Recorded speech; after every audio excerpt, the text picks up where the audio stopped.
Welcome back to Movie Moshow. Today we are going to review the comedy horror mystery film, Vivarium. If you like our content, don't forget to like and subscribe. We upload multiple times daily. Spoilers ahead. The Cuckoo family's life cycle and brood parasitism are shown in the opening sequence before Gemma, a primary school teacher, and Tom, her handyman lover, are introduced. The couple, who are looking to purchase a home, encounter Martin, a strange but compelling real estate agent who appears to exhibit similar behaviors to them. They decide to go to a suburban subdivision that is for sale and follow his van to Yonder, a neighborhood of identical homes. Martin asks whether they have any children as he takes them around house number 9. He brilliantly captures Gemma's voice as she responds negatively. Gemma and Tom search the grounds and find Martin and his truck have mysteriously disappeared. As they make repeated attempts to depart, they end up back at number 9. They continue to circle the same, never-ending streets until their gas runs out. They snooze within the home. The following morning, they attempt to leave on foot but repeatedly find themselves back at number 9. In front of the house, they find a box of flavorless food that has been vacuum-packed. They spend the night on the street after Tom sets the house on fire. When they come to, they find a new box with a baby inside and the instructions to raise the child and be released. The house is intact after the smoke subsides. They reluctantly start raising the child even though they never give up trying to fight and flee.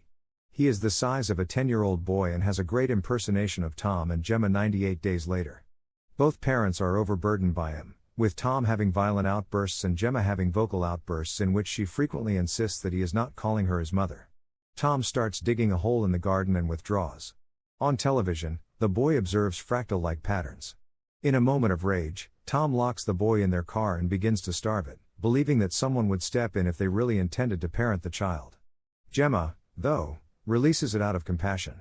The boy disappears one day and reappears carrying a book filled with symbols and pictures of humanoids with throat sacs. He rasps and inflates his own throat sacs when Gemma asks him to imitate the person who handed him the book. The boy develops into a young adult-like appearance. Tom gets sick, and Gemma avoids him. Gemma tries to follow the boy when he goes during the day but always ends up at number 9. Tom keeps digging and comes across a body inside a vacuum bag. Tom and Gemma are ejected from the home by the boy, and they spend the night in the car.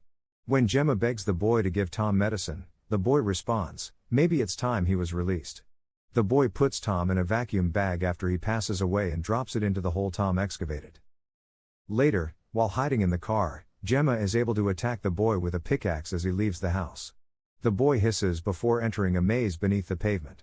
Following it, Gemma bursts through the door into a number of rooms in other homes, where she finds more boys and a number of strangers, one of whom has committed suicide.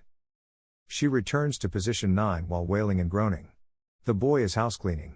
After explaining that moms pass away after rearing their boys, he carries her to a vacuum bag. She is placed inside a vacuum bag by the boy, but before she is killed, she is able to say, "I'm not your fucking mother."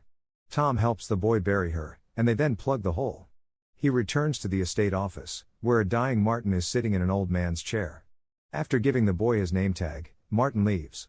Martin is placed in a vacuum bag by the boy, who then places it in a file drawer. The boy greets a couple who enter the room in the same way that his predecessor did. Thank you for watching and don't forget to like and subscribe.